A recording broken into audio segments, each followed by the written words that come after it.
जिस तरह लाइफ में हर बंदा 7 फुट टॉल नहीं हो सकता या हर बंदा शाहीन शाह अफरीदी जैसी अमेजिंग बॉलिंग नहीं करा सकता, इसी तरह हर बंदा ग्रेट एट कोड नहीं हो सकता। It is a reality. अगर हर बंदा ग्रेट एट कोड हो जाएगा तो कोई भी ग्रेट एट कोड नहीं होगा। आज हम इन 5 तरीकों के बारे में बात करेंगे जिनको इंप्रूव करके आप एज अ सॉफ्टवेयर इंजीनियर बहुत ज़्यादा वैल्यूएबल हो सकते हैं, रिगार्डलेस ऑफ हाउ एवरेज और above average you are at code. इन 5 तरीकों को इंप्लीमेंट करने के लिए आपको अपनी कोडिंग स्किल्स को इंप्रूव करने की बिल्कुल भी ज़रूरत नहीं है। अस्सलाम वालेकुम, मेरा नाम है Ahmed Zubair and I am the CEO of Cogent labs. We are a software development company based out of Lahore. ज़िंदगी में हर एक चीज़ एक पैकेज होती है, कोई भी चीज़ सिंगल डायमेंशनल नहीं होती। You look at your friends, आपके कुछ दोस्त होंगे जो एनर्जी में हाई होंगे, कुछ दोस्त होंगे जो लॉयल्टी में या एडवाइस में बहुत हाई होंगे, कुछ लोग होंगे एथिक्स में बहुत हाई होंगे। तो इसी तरह सॉफ्टवेयर इंजीनियरिंग का करियर भी एक मल्टी डायमेंशनल पैकेज है। ये ऐसे नहीं है कि एक तरफ सारे बैड कोडर्स हैं और बेस्ट इंजीनियर जो है वो बेस्ट कोडर्स हैं। That is absolutely not true. Every single person is a different package. हर बंदे की अपनी डिफरेंट डायमेंशंस में डिफरेंट स्ट्रेंथ्स होती हैं। अगर आपने अपने आप को ज़्यादा वैल्यूएबल बनाना है, उसके 2 ही तरीके, या तो अपनी स्ट्रेंथ्स पे फोकस करके उन पर डबल डाउन कर लें, उनको बहुत ज़्यादा इंप्रूव कर लें, या फिर अपनी वीकनेस पे फोकस करके उनको मिनिमाइज करने की कोशिश करें। मल्टीपल स्टडीज़ में और मल्टीपल लोगों की एडवाइस सुनने के बाद मेरा वर्ल्ड व्यू तो ये है कि अगर आप अपनी स्ट्रेंथ्स पे फोकस करते हैं, उसका आपको बहुत ज़्यादा रिटर्न ऑन योर एफर्ट मिलता है compare to focusing on your weaknesses. So अगर कोडिंग आपकी स्ट्रेंथ नहीं है तो आपको उस पर बहुत ज़्यादा टाइम इन्वेस्ट करने की ज़रूरत नहीं है। बहुत ज़्यादा चीज़ें हैं और जिन पे आप फोकस करके अपने आप को एक बहुत वैल्यूएबल इंजीनियर बना सकते हैं। And let's get to that list. Number 1, be a team player. You should be the person who moves the team. आप वो इंसान है जिसके अराउंड पूरी टीम रिवॉल्व करती है। अगर किसी को कोई मसला होता है, चाहे वो पर्सनल मसला हो यहाँ, या वो इंजीनियरिंग रिलेटेड मसला हो, या वो प्रोडक्ट्स रिलेटेड मसला हो, you are the person that everybody comes to. You are the person that glues the team together, that keeps the team together. आप लोगों को इंस्पायर करते हैं उनका बेस्ट सेल्फ बनने में, and that is how you add value to the team. मैंने multiple companies में मल्टीपल लेवल्स पे ये चीज़ होते हुए देखी है। सीनियर इंजीनियर्स से बहुत ज़्यादा बेहतर जूनियर इंजीनियर्स होते हैं, लेकिन सीनियर इंजीनियर्स फिर भी वैल्यूएबल होते हैं because they are a team player. They know about humility, they know about how to keep the team together, and they know के the collective always wins over the individual. Be a team player, this will be very valuable for you. Number 2, be the hardest worker in the room. Hard work beats talent 100% of the time. It is just a matter of when. यानी कि 2 लोग हैं, अगर एक बहुत ज़्यादा hard working है और एक सिर्फ talented, not very hard working, this guy will beat this guy on a large enough time scale. It is just a matter of when. हो सकता है वो 1 साल के अंदर हो जाए, हो सकता है 3 साल 5 साल के अंदर हो जाए, लेकिन eventually the hardworking person will always beat the talented only person. I have done more than 1,000 interviews in my career and I've hired 60 engineers personally. और मेरी hiring strategy हमेशा hardworking candidate की तरफ सोए करती है compared to somebody who's just talented. Talent एक ऐसी चीज़ है जो आपको nature से मिली है। Hard work on the other hand वो चीज़ है जिसको आप खुद भी nurture कर सकते हैं। Talent पे आप जितनी मर्जी effort कर लें, आप उसको बहुत ज़्यादा change नहीं कर सकते, लेकिन hard work is a learnable skill. आप उसमें मेहनत करके उसको सीख सकते हैं। It is just like a muscle. आप उसको और train करें, आप और develop कर सकते हैं। मैंने अपने career में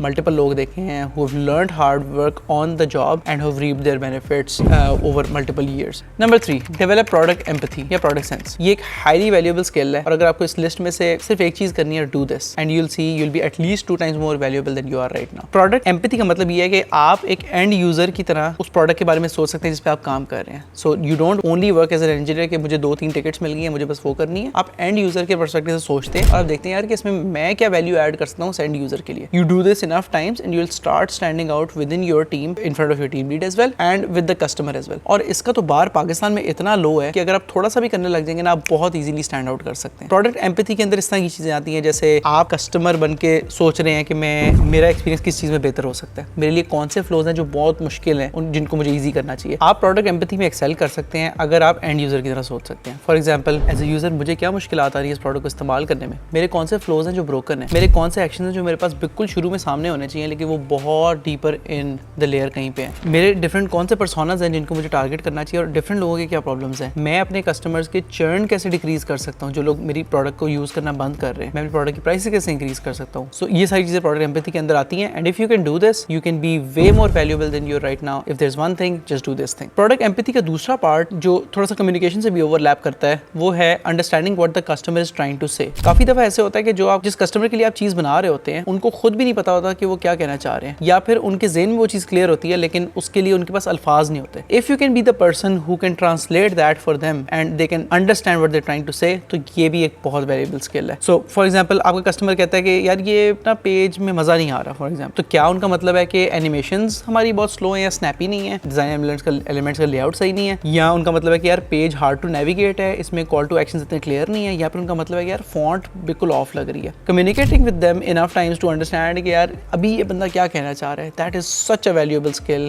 कि if you can develop that, you can literally skyrocket in your career. Number 4, be a master communicator. Communication का मतलब ये नहीं है कि आपने सिर्फ अंग्रेजी अच्छी बोलनी है. Communication उर्दू में भी इतनी इंपॉर्टेंट है जितनी इंग्लिश में है, क्योंकि आपने अपने पीयर से तो उर्दू में ही बात करनी है. It is about knowing what to speak when and not about कि आपने उसको बोलना कैसे. Communication का कंसाइज होना भी बहुत इंपॉर्टेंट है. You have to maximize the information that you're delivering per word. यानी कम से कम अल्फाज में आप मैक्सिमम इन्फॉर्मेशन अगले को कैसे डिलीवर कर सकते हैं, चाहे वो ईमेल्स में है, चाहे वो नॉर्मल स्टैंड-अप्स में है या general discussion with the customer. Negotiation एक बहुत क्लोज स्किल है टू कम्युनिकेशन. अगर आपकी कम्युनिकेशन अच्छी नहीं है तो आप अच्छी नेगोशिएशन भी नहीं कर सकते. हम अपनी डे जॉब्स पे नेगोशिएशन बहुत ज़्यादा दफ़ा कर रहे होते हैं, even without us realizing it. For example, आपने टीम मेंबर से नेगोशिएट कर रहे थे, यार ये 2-3 टिकट्स और कर देना स्प्रिंट के अंदर. They might negotiate back with you. Customer से आप डेडलाइंस नेगोशिएट कर रहे होते हैं, कभी कोई स्प्रिंट है उसमें काम कंप्लीट नहीं हुआ, then you have to negotiate with them कि हमारे से कैसे नहीं हो सका, we are sorry, this is how we are going to fix it. Customer अगर अपने पेन पॉइंट्स दे रहे हैं, आपको फीडबैक दे रहा है, उसको भी अंडरस्टैंड करना is also an act of negotiation. When everything is great in a software development project,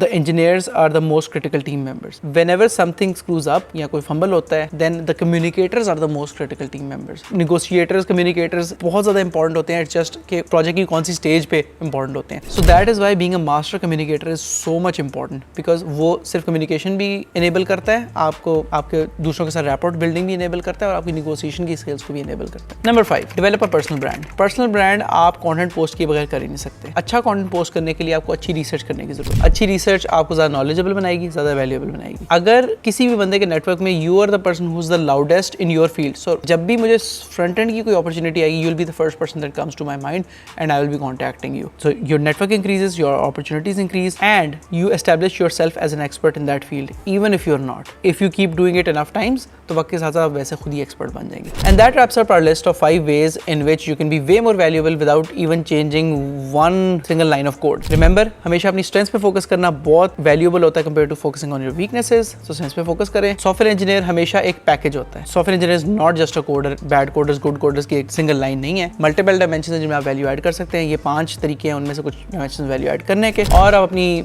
day job पे इनको अप्लाई करें. And let me know how that works out for you. And if you ever want to work with me, click on the link below. I'll see you in the next video.